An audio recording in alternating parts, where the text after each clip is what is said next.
Friends in life and death. Once upon a time, there were two lads who were such good friends they swore they would never part ways in life nor in death.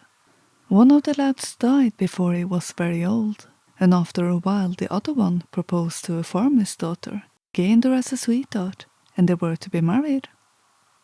On the day of the wedding, the groom went to the cemetery where his friend was laid to rest, knocked on his grave, and called for him. No answer, he did not come. He knocked again and called again, but no one came. The third time he knocked very hard and shouted very loudly to his friend to come, that he much wanted to talk to him. A long time passed, and then there was some rustling, and his friend rose from the grave.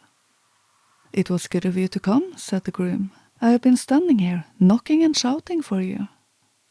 "I was far away," said the dead lad. "I couldn't hear properly until that last time." "Well, I am standing as bridegroom today," said the lad.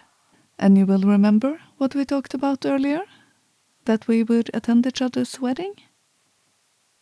"I remember," said the dead lad, "but you will have to wait a little while so I can make myself presentable.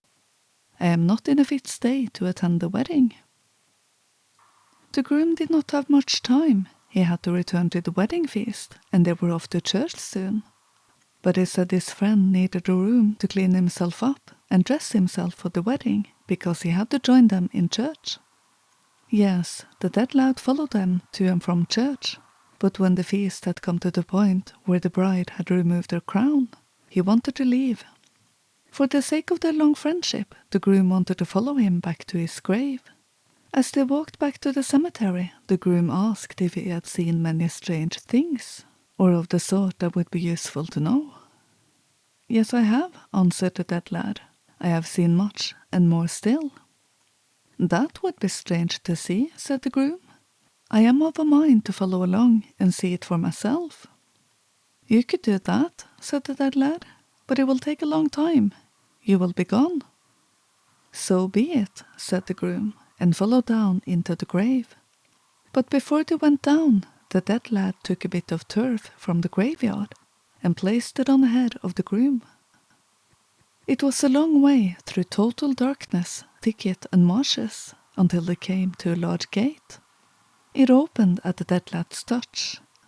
Inside the gate it started to brighten. First like moonlight, yet the further they went, the brighter it became.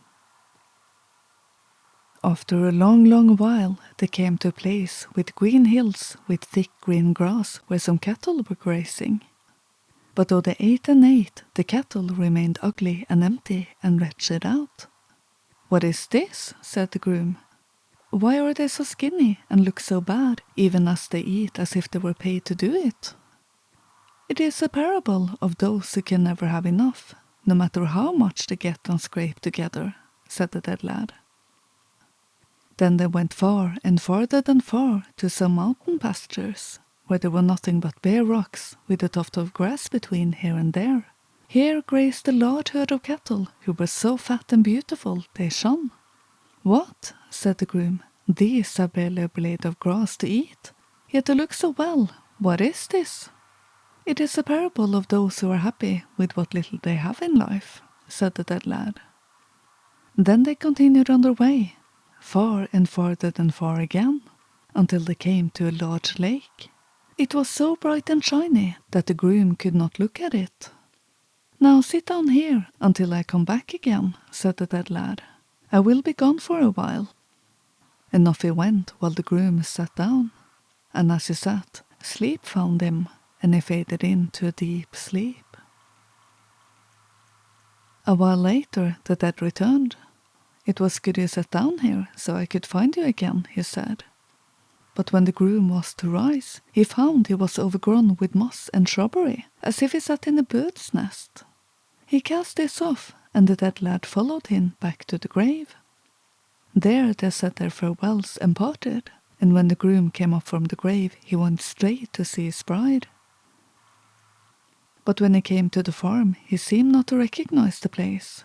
He looked around in every direction and asked everyone he met, but he was unable to hear of or ask his bride, or kin, or parents. Indeed, he could not ask anyone he knew. All were baffled about this man who wandered about and looked a fright. When he could not find anyone he knew, he took the road to the priest and confessed his sins, and of how he had stood as groom and went away at the wedding. The priest did not know of any wedding like this, but when he had searched in the parish books, he found out that the wedding had stood a long, long time ago, and the people he was talking about had lived 400 years ago. After that time, an enormous oak had grown in the rectory. When the groom saw that, he climbed up so he could have a look around. But the old man that had sat in heaven and slept for 400 years and had come home again could not easily get back down from the oak. He was stiff, as is to be expected, and as he climbed down, he fumbled and fell and broke his neck and died.